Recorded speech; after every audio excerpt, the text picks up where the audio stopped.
Hi, welcome to Made to Heal with Angela Brown. I am going to go over the number one thing that hit me after I had hit rock bottom, the number one message.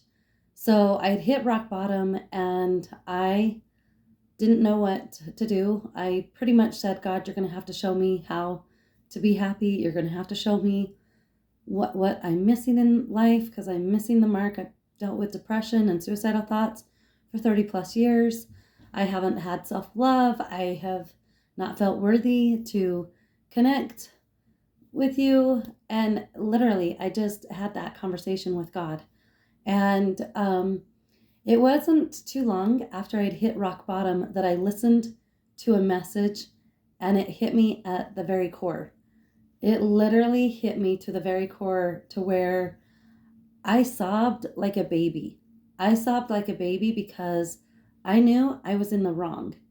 So, the topic that I am going to talk about is literally the downfall of an individual. It's the downfall of families. It's the downfall of communities. It's the downfall of countries, nations. It's the downfall of the world. And that the whole title of it, the first word in it is beware. And so the topic that I want to talk about is pride. Pride. We all have pride. Pride is everywhere we look. So what is pride? There are so many words that describe pride. So some of them are arrogant, conceitedness, boastfulness, haughty. I already said boastfulness, but and bragging, that's the same thing. Gossiping, tearing others down, putting yourself above another, backbiting, comparing yourself to people around you is part of pride. Snobbishness, big-headedness, selfishness, and egotism, narcissism, disdainfulness, vanity.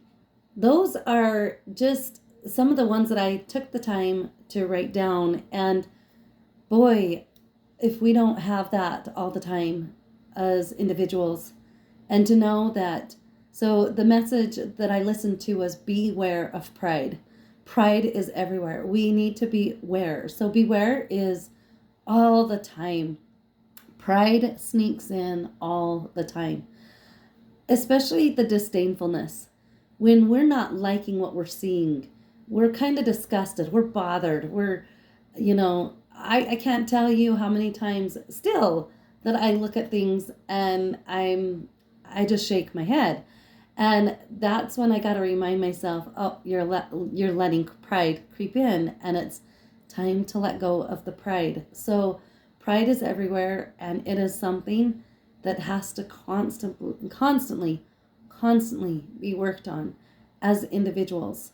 For sure, as individuals, if we as individuals can work on our pride, so that is anytime I think of when I've made a mistake, which is every day. I make mistakes every day, just like you. So every mistake that I make is due to pride. And so, how can we get rid of pride? What is the antidote? What do we do? Well, it's the antidote of pride is being humble, and it's literally saying, you know what? I don't know everything. I need help. It's going to others and saying, show me how to be more patient, to be more kind. Show me how to, and going to God. That was literally, and it's my prayer every day. Show me how to love others. Show me how to have love for myself, and show me to have love for you and for others around me. What does that look like? So it is it's really humbling yourself and becoming teachable, becoming so when the student is ready, the teacher appears. Okay, the master teacher is God and Christ himself. So uh, our loving God in heaven, Heavenly Father, however you want to say, and Jesus Christ, our brother, our advocate, he is our true friend.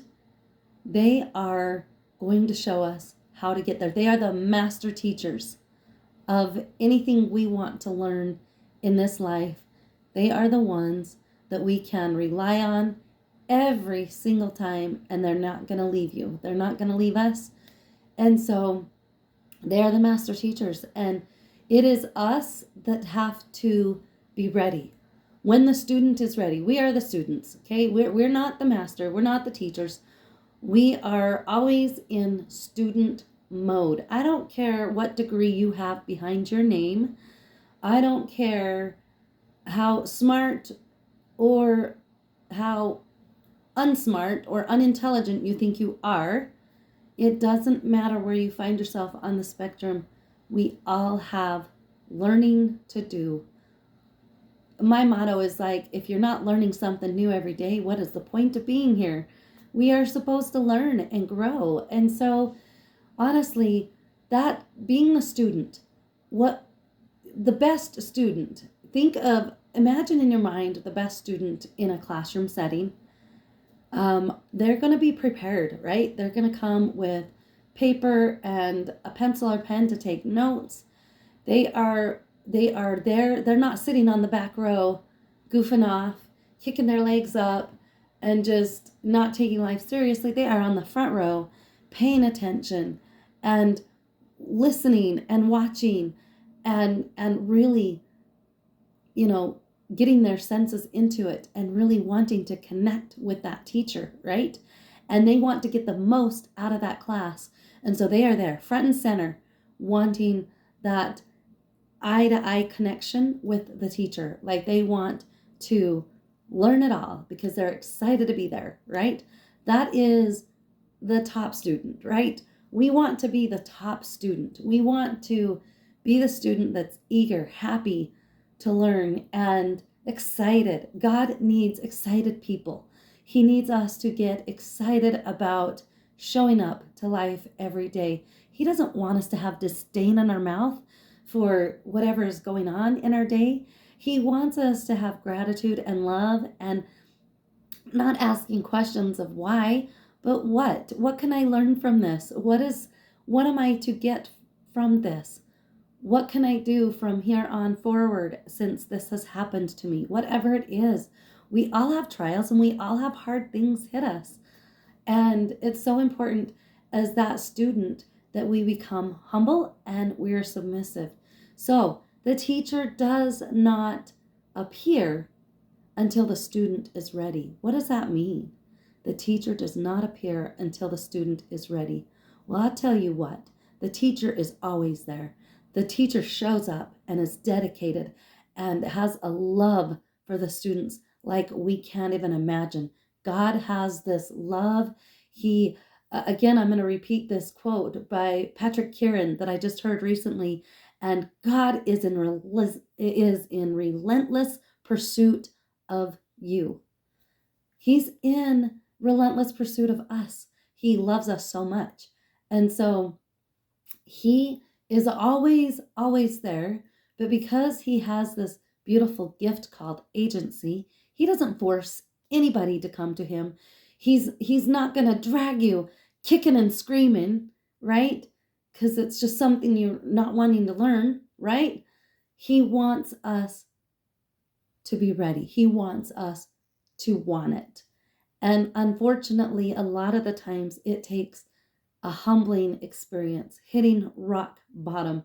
For me, a lot of people like to refer to it as the dark night of the soul. I've had a few of those dark nights of the soul, but it took me hitting rock bottom to understand that I have a loving God that is always there, always with his arms stretched out. But you know what? He can't do a darn thing to help us until we go forward and we have that desire and we put forth the effort for connection. We are in control. And how we get rid of this pride, and it's daily working on it. You don't just say, okay, I've learned the lesson of pride, I'm done. I don't need to worry about pride anymore. I've got it covered. No, we are going to be tempted on all levels on a daily basis in pride. Because remember, God is relentlessly in the pursuit of us, but so is the devil. He is going to relentlessly work on you as well to tear you down in any way he can. And so we can counteract that by choosing God, choosing to listen, choosing to get what we need to out of each situation. So humbling ourselves, that is the antidote to pride, is to humble ourselves before the master teacher and say, I'm ready. I'll do whatever it takes. I'm prepared. Are we shielding ourselves each day? Are we ready? Are we knowing that we are going to get hit on all sides? We're truly in this battle that's unseen, and we are getting hit on all sides. Do you ever just wake up feeling a little pain going on and you wonder what the heck that was for? Or do you ever just feel a sharp pain in your back, or a burning sensation somewhere? I'm not kidding. I'm not surprised if it's the devil and his angels throwing fiery darts at us. We need to be ready and combat these unseen battles that we are fighting. So, it goes in the scriptures in Ephesians. It talks about how we can prepare for the battle, how we put on the helmet of righteousness and the breastplate, and gird up our loins, and we are just ready. We are in the fight, but we are prepared. Prepared means to call on God every day. Read his word every day.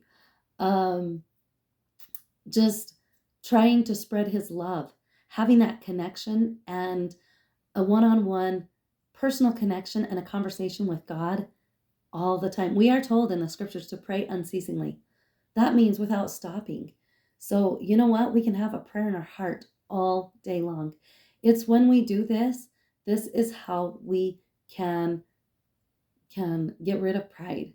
And when pride creeps and shows its ugly head, we can say a quick prayer and say, you know what, pride is creeping in. Help me to combat this battle. And he is there for us. So I bawled like a baby because I knew I was full of pride. When I was in depression day in and day out, and I was an unhappy mama and an unhappy wife, I was so self-centered. It was all about how I was feeling, and poor me, I'm the victim. And I was not in a good mental capacity, not in a good mental state of mind. And it's when we are in that state, we are full of pride. And we're always looking outside ourselves to where it's the problem. Whatever it is outside ourselves that's bothering us, that is the problem. When really the problem is within. We can solve our problems within because God is there and Christ is there, and they are within us, and we are in their image, and we need to use that power that we have. We have that automatic connection, and it is up to us. We have to be able to tap into that power. We have to put forth that effort. We have to be that student that's ready to move forward, that's ready to just learn and hit the ground with both feet running forward instead of backwards. So my goal is to pride creeps in all the time, like I said, on a daily for me and on a daily for everybody else. A big one is traffic, right? There's just that small percentage of drivers that are ignorant and they're not thinking of other people around them. And that has caused a lot of disdain in me. And so that's something that I work for and I work through. And I have to ask God to forgive me for my unpleasant thoughts that sometimes go in my head. And it's not even just through traffic, but just that impatience. I homeschool my kids, and sometimes I can get pretty impatient when I got to just step back and say, look, trust the process, enjoy the process. And just that's where that prayer in your heart comes in all day long. Like, hey, God, this is a situation that can tend to get out of hand and blow up. So please help your spirit to reside here with us as we're working through this. That is a prayer I say all the time because we need him. We need him at all times, fighting our battles at all times. So I don't know, in the comments, I want you to, I'm going to share. I'm going to share the talk that changed my life. And I hope it's moving for you as it is for me. It is serious. It is a serious topic. And it is a talk that I refer to often to remind myself, beware of pride. Don't let it consume and creep up into your life, because remember, pride is seriously, we wonder why we have such a depression problem, anxiety problem, panic, anger, you name it. Anger is pride. All these feeling resentful and animosity, feelings of animosity toward other people and towards God. If we are having animosity feelings toward other people around us, we are having those feelings toward God. And so it's important that we recognize that these negative emotions that we have, and because they are not of God, right? They are not.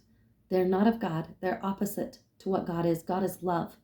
And so if we can call out the things that are giving us trouble, the things that we are caving into and falling into, the traps, the temptations, we got to call them out so that we can address it. We got to be aware of it so that we can completely have a plan of action to fight and combat whatever it is we face every day. Every day, pride creeps in every day. Remember, the goal is to be humble, to become like small children, to become as a little child. And you know what? I'm going to get into those attributes tomorrow because I think that's important. I just know I was full of pride, and I had a ton of feelings weighing me down. I still have pride to this day that I try to edge out so that I can invite God into my life. And like I said, it's something that I think everybody has to work towards, because pride is the downfall of every individual, of every family. Pride is the downfall. And it's pride that's the downfall of communities and nations. So what is it that you can do? The power of one is incredible. Never underestimate the power you have in changing. You cannot change your spouse. You cannot change your kids. You cannot change your best friend. You cannot change others as much as hard as you try and you want to. That's not our job. Our job is to love. Our job is to love and ask God for the eyes to see them as He sees them, and love, love, love. That's our job. God, on the other hand, He changes hearts and minds, but He can't do that until we are willing to come to Him and submit our will to His. And when we do that, He will show us slowly, and it's just a little bit each time. And our process of learning and growing is never done. So enjoy it. And you know what? You might take 10 steps forward and 20 steps back. 30 steps forward, 5 steps back. Enjoy the process. Love yourself in the journey. Love yourself in the mistakes. Love God and have gratitude for all growth that takes place, because we learn from everything that comes our way. So go ahead, put in your comments what it is that you would like to work on more. And I'm going to share in the comments the link to that message that changed my life, and it continues to change my life because I've always got it at the back of my mind.